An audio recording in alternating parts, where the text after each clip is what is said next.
नमस्कार आप सभी को एस्ट्रो लाइफ जंक्शन चैनल में स्वागत है। मैं सरिता कुलकर्णी आज बात करने वाली हूँ अगस्त के राशि फल के ऊपर। अ, हर महीने अब एक मासिक फल की सीरीज शुरू हो रही है। अगस्त से इसकी शुरुआत होगी। अ, अगस्त में सभी 12 राशियों के लिए किस तरह से ये महीना जाएगा उसके ऊपर बातचीत होगी। परंतु उसके पहले जान लेते हैं कि अगस्त के महीने में कौन से ग्रह गोचर होने वाले हैं। अगस्त के महीने में बुध जो है ये 1 अगस्त को ही सिंह राशि में प्रवेश कर रहे हैं। फिर इसी महीने बुध का गोचर 2 बार होने वाला है, मतलब 1 अगस्त को सिंह राशि में प्रवेश कर रहे हैं और तुरंत ही 21 अगस्त को ये बुध की राशि मतलब स्वयं की राशि में कन्या राशि में प्रवेश कर रहे हैं। शुक्र जो है बुध की तरह ही इस महीने 2 बार राशि परिवर्तन करने वाले हैं।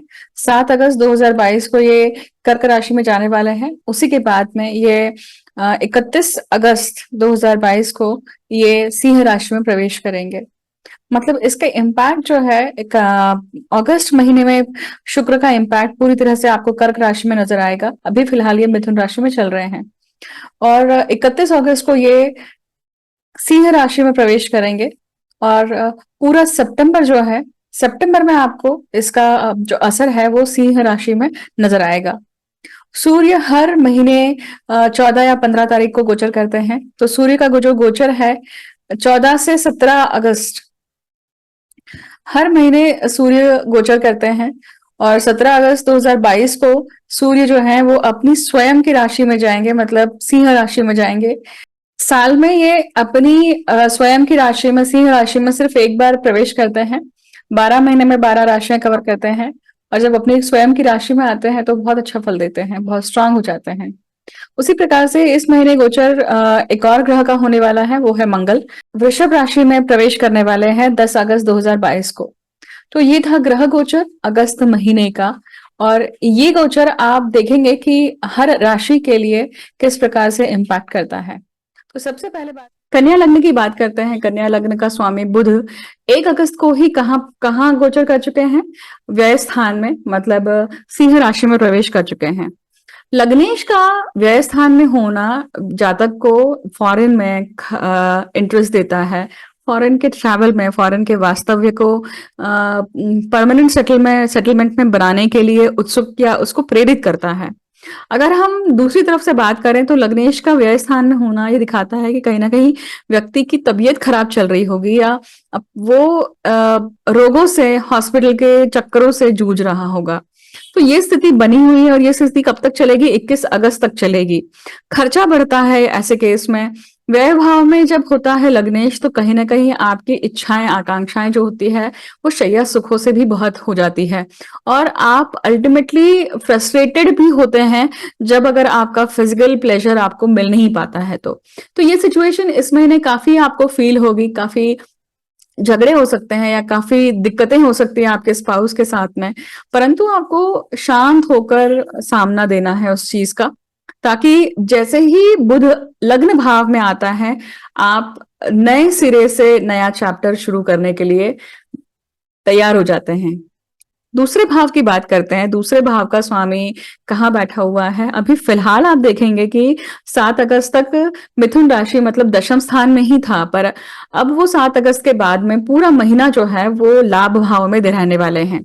तो लाभ भाव में धन भाव का स्वामी होना ये बहुत अच्छी स्थिति है। आपको धन का कुछ न कुछ अच्छा परिणाम मिलने वाला है, आपका धन बढ़ने वाला है, इसकी इसकी एक पॉसिबिलिटी दिखाई देती है।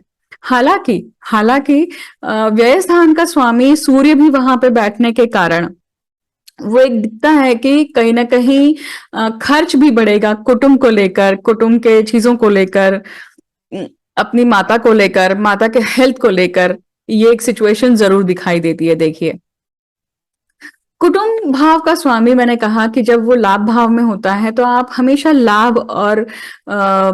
लाभ और नुकसान की बातों में अपने आप को व्यस्त रखते हैं, जो कि गलत है, क्योंकि केतु आपका दूसरे भाव में बैठा हुआ है। जो मोक्ष कारक ग्रह अर्थ त्रिकोण में आ जाए तो उसका काम वो नहीं है। मोक्ष कारक ग्रह अच्छा काम सिर्फ और सिर्फ धर्म राशियों में या फिर मोक्ष त्रिकोण में ही कर सकते हैं। तो ये एक समय है कि पूरा जब तक केतु का गोचर आपके दूसरे भाव में चलेगा, तब तक आपको अपनी वाणी पे बहुत काम करना है, अपने अपने अपने एफर्ट्स पे बहुत काम करना है। बहुत जरूरी है कि अगर आप एफर्ट्स लगा रहे हैं तो वो दिखे सामने वाले को या सामने वाले तक पहुंचे, चाहे वो आपका स्पाउस ही क्यों ना हो। तृतीय भाव की मतलब पराक्रम भाव की बात करते हैं। पराक्रम भाव का स्वामी अंगार योग में अभी अटका हुआ है अष्टम भाव में। तो ये स्थिति जो कन्या लग्न के लिए चल रही है, ये कोई बहुत अच्छी नहीं है। हाँ, आप घर में हवन करवाते हैं, आप खुद हवन कर रहे हैं, अग्नि से संबंधित कोई कार्य कर रहे हैं तो कोई दिक्कत नहीं है। परंतु अगर अगर आप अग्नि से संबंधित कोई कार्य नहीं कर रहे हैं तो क्या होगा, आपकी वाणी पे उसका बहुत ज्यादा परिणाम हो रहा होगा। आपकी वाणी के कारण आपने लोगों को दुखाया होगा, जिसके ऊपर आपको काम करना चाहिए। पराक्रम आप वहां पे दिखाइए जिससे आपका नुकसान नहीं, आपका फायदा हो। मतलब आपको बुद्धि का यूज करना है। पराक्रम भी अष्टम भाव में पड़ा हुआ है और आपका लग्नेश भी जब कहाँ होता है, व्यय भाव में होता है। इसका अर्थ है कि आप अपनी बुद्धि और अपनी वाणी का सदुपयोग नहीं कर पा रहे हैं, जो कि आपको करना चाहिए। और ये स्थिति कब बदलेगी, जब बुध का गोचर होगा और जब मंगल का गोचर आगे बढ़ेगा। मतलब बुध लग्न भाव में आ जाएंगे और मंगल जो है वो भाग्य भाव में आ जाएंगे। छोटे सिबलिंग्स के साथ में या आपके सिबलिंग्स के साथ में भी बातचीत काफी चल ही रही होगी, परंतु आप किसी चीज को लेकर चिंतित हैं। खास करके कन्या लग्न के जो जातक हैं, अपनी माता के हेल्थ को लेकर काफी चिंतित रह रहे होंगे या फिर उनकी माता का अभी स्वास्थ्य भी काफी ऊपर नीचे चल रहा होगा। क्योंकि चौथे भाव की अगर हम बात करें तो चौथे भाव का स्वामी अपने भाव से चौथा चल रहा है। मतलब गुरु देखिए आप सप्तम भाव में है और वो उस भाव का स्वामी भी है। तो बहुत सारे लोग अपने पॉसिबिलिटीज तो ये भी है कि आप घर में कुछ काम करवा रहे हैं, आप अपने घर में कोई रेनोवेशन करवा रहे हैं, फर्नीचर बनवा रहे हैं, उसमें आपका पैसा खर्च कर रहा है। मतलब अगर तबीयत नहीं बिगड़ी है तो पैसा खर्च हो रहा है, पर किसके लिए हो रहा है, घर के सुखों के लिए, घर को अच्छा करने के लिए। पंचम भाव की बात करते हैं। पंचमेश का पंचम भाव में होना बहुत अच्छी बात है, परंतु शनि जैसा ग्रह जो होता है वो मंद होता है। वो कुछ ना कुछ आपकी बुद्धि को मंदता देता है। और शनि यहाँ पे वक्री है तो वो दिखाता है कि आप अपने बच्चे को, अपने संतति को कुछ ऐसी चीजें सिखा रहे हैं जो उसको बहुत पहले सीख लेनी चाहिए थी, बट किसी कारणवश वो सीख नहीं पाया है और आप उसके ऊपर काम कर रहे हैं।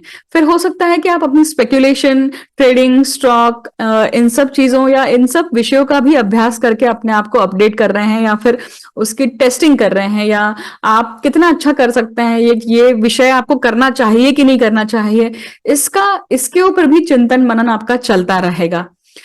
षष्ठ भाव का स्वामी अपने भाव से व्यय भाव में मतलब पंचम भाव में बैठा हुआ है, तो दर्शाता है कि अभी नौकरी को लेकर चीजें जो है वो काफी शिथिल चल रही हैं, जैसी चल रही है वैसी चल रही है, तो कुछ खास यहाँ पे फर्क नहीं है।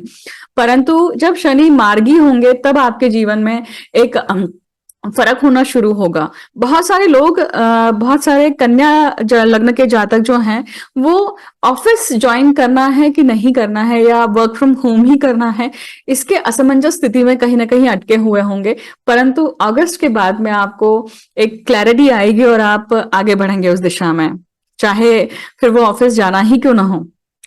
सप्तम भाव का स्वामी सप्तम भाव में बैठा हुआ है तो आपका स्पाउस आपसे काफी स्ट्रांग स्थिति में है अभी, और वो वक्री स्थिति में है। तो इसका अर्थ है कि आपका स्पाउस, चाहे वो स्त्री हो या पुरुष हो, कहीं ना कहीं अपने ऊपर काम कर रहा है, अपनी स्किल सेट के ऊपर, अपने अपने कार्य को लेकर, अपने करियर को लेकर किसी न किसी रूप में अपने आप को प्रोग्रेसिव करने की कोशिश कर रहा है।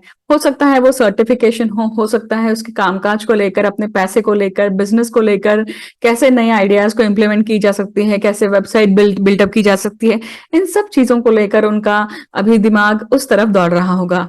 हालांकि उनके उनके खुद के दूसरे भाव में मतलब अष्टम भाव में आप मंगल और राहु का योग देख रहे हैं। तो अंगार योग की मैं ऑलरेडी बात कर चुकी हूँ कि वाणी के ऊपर उसका डायरेक्ट इम्पैक्ट है, इसलिए आपको वाणी पर जरूर ध्यान देना है। और ये अष्टम भाव में बना हुआ है तो ये पैतृक संपत्ति को लेकर या घर पे आपके खेती बाड़ी को लेकर, प्रॉपर्टी को लेकर कुछ ना कुछ मसला जरूर चल रहा है, पार्टीशन का मसला चल रहा है। और अभी जो स्थिति राहु के साथ में बनी हुई है वो उस चीज को हॉट बनाती है। तो मतलब जब तक राहु के साथ में मंगल योग बनाकर रखे हुए हैं तब तक इसका इसका कोई भी कंक्लूजन नहीं निकलने वाला है। बट इसका कंक्लूजन जो है वो निकलेगा 10 अगस्त के बाद में। उसके बाद में आप देखेंगे कि धीरे धीरे डिसीजन मेकिंग हो रही है और काम आगे बढ़ रहे हैं। भाग्य भाव का स्वामी शुक्र जो है वो आप देखेंगे कि कहाँ है, लाभ भाव में फिलहाल की स्थिति में जा चुके हैं। कब गए हैं? 7 अगस्त को। उसके पहले वो कहाँ थे? दशम भाव में ही थे। तो भाग्य भाव का लाभ भाव में जाना ये तो बहुत अच्छी स्थिति है, क्योंकि कहीं ना कहीं भाग्य आपका साथ देगा लाभ को पाने के लिए। दशम भाव का स्वामी जो है वो व्यय भाव में जाके बैठा हुआ है, मतलब फॉरेन से कुछ ना कुछ संबंध बनने हैं। आपका कामकाज जो है, आपका काम का स्वरूप जो है, कहीं ना कहीं आप अब्रॉड के लोगों के साथ में मिलके काम कर रहे हैं। आपके क्लाइंट्स हो सकते हैं, आपका प्रोजेक्ट हो सकता है अगर आप आईटी में हैं, और हो सकता है कि अगर आप बिजनेस के क्षेत्र में हैं तो अब आपके जो एफर्ट्स हैं वो काफी बढ़ रहे हैं इस दिशा में, और कहीं ना कहीं डिसीजन मेकिंग होती है। और ये सारी चीजें आप देख रहे होंगे कि कहीं ना कहीं डॉक्यूमेंटेशन की तरफ आपको इशारा करती है कि कोरोना के टाइम पीरियड में सब कुछ मंदा पड़ा हुआ था, अब चीजें काफी पेस पकड़ने लग गई है। लाभ भाव का स्वामी चंद्र है, जिसको 28 दिन मतलब महीना भर लग जाता है 12 भाव को कंप्लीट करने के लिए। तो आप देखेंगे कि आपको बहुत बार ये सिचुएशन जो है ये क्या दिखाती है कि लाभ जो है वो अमावस्या और पूर्णिमा के समान है। 15 दिन बहुत अच्छे होते तो 15 दिन कहीं ढीले होते हैं, इसका एक अनुमान दिखाई देता है। व्यय भाव का स्वामी सूर्य है, और सूर्य अभी फिलहाल अपने भाव से व्यय में बैठा हुआ है। जब भी कोई ग्रह अपने भाव से व्यय में आता है तो वो खड्डे में जाता है, मतलब वो कहीं ना कहीं उस भाव का नुकसान करता है, उस भाव की हानि भी करता है। परंतु वो लाभ में गया है, इसका अर्थ है कि खर्चा और लाभ ये दोनों ही एक साथ चल रहे हैं। तो आप खर्चा अगर कर भी रहे होंगे, अगर आपको कोई लॉस हो भी रहा होगा, तो आप उसे ध्यानपूर्वक असेस कीजिए कि लॉस आपकी गलती से हुआ है, आपके केयरलेसनेस से हुआ है, या सामने वाले के कारण हुआ है, और आपको कारण जानकर उसके ऊपर फिर काम करना है। कन्या लग्न के जातकों को यह भी ध्यान रखना चाहिए कि अपने अभी फिलहाल उनकी दशा अंतरदशा कौन सी है। दशा अंतरदशा के अनुसार ही जो ग्रह गोचर होते हैं उसका फलित मिलता है। तो ग्रह गोचर डायरेक्टली इम्पैक्ट कौन सी दशा, वो शत्रु ग्रह की दशा है या मित्र ग्रह की दशा है, उसके अनुसार आपको फल मिलता है। तो ये पूरा जो प्रिडिक्शन था ये जनरल लेवल पे था। अगर आप इंडिविजुअल लेवल पे जानना चाहते हैं तो नंबर जो फ्लायर पे दिया हुआ है, थंबनेल पे दिया हुआ है, उस पर संपर्क करके अपॉइंटमेंट बुक कर सकते हैं, या फिर किसी अच्छे ज्योतिषी से सलाह मशवरा कीजिए इस बारे में।